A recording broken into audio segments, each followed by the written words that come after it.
Skyrock pour les militaires. À l'occasion du sommet du G7 organisé à Évian, les armées françaises ont été pleinement engagées pour garantir la protection de cet événement diplomatique majeur. Cette mission a reposé sur une coordination interministérielle étroite afin d'assurer une réponse globale face à l'ensemble des menaces potentielles.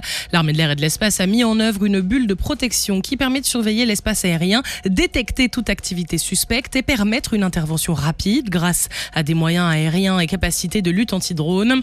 Au sol, des troupes du 27e et 13e bataillon de chasseurs alpins, appuyés par le 1er Spice et le 68e régiment d'artillerie d'Afrique, ont été sollicités pour le contrôle des zones terrestres et la sécurisation des sites sensibles en appui des forces de sécurité intérieure. Elles ont pu compter sur leurs moyens modernes de détection et d'identification. La section de combat fluvial du Génie a, elle, déployé des embarcations pour assurer la surveillance et la sécurisation du lac Léman.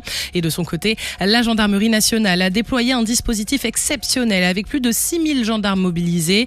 Escadron de gendarmerie mobile, équipe cynotechnique, motocyclistes, hélicoptères, drones et moyens nautiques ont été engagés sur terre, dans les airs et sur le lac Léman. Et comme pour toute opération, tout repose également sur une chaîne de soutien. Le commissariat des armées a assuré un appui indispensable aux forces déployées, notamment dans les domaines de l'alimentation, de l'hébergement, de l'équipement et du soutien logistique, permettant aux militaires engagés de remplir leur mission dans la durée.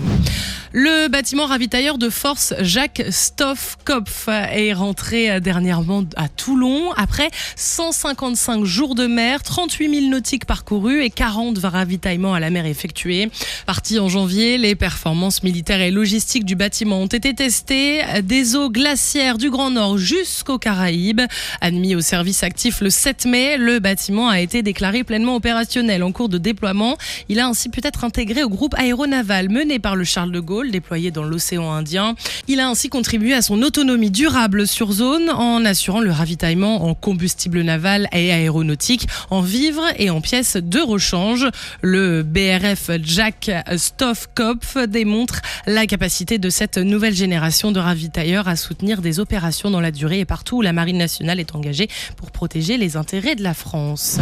Sur le camp de Mailly, près de 700 soldats de la 9e brigade d'infanterie de marine sont engagés dans l'exercice Organo 26, un déploiement majeur consacré à la préparation opérationnelle des unités. À cette occasion, le 1er régiment d'infanterie de marine et le 6e régiment du génie débutent leur évaluation Antares, un exercice qui permet de mesurer la capacité des régiments et de leurs états-majors à opérer dans des contextes conflictualité intense, commandement, coordination, transmission ou encore conduite de la manœuvre. L'exercice permet d'évaluer l'ensemble des savoir-faire nécessaires à l'engagement d'une force dans des conditions très réalistes, proches des combats modernes. Sur terre, sur mer, comme dans les airs. Skyrock PLM, en équipe avec Uneo, la mutuelle des forces armées.